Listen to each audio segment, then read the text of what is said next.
फेंकतनी।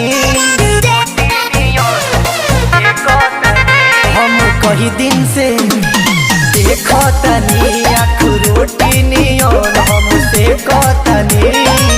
कवनो सामान के ये बुझो त खेलावा ना, कवनो सामान के ये बुझो त खेलावा ना। माई रे माई ब्योरा करे दूरा घाटाना। माई रे माई ब्योरा करे दूरा घाटाना।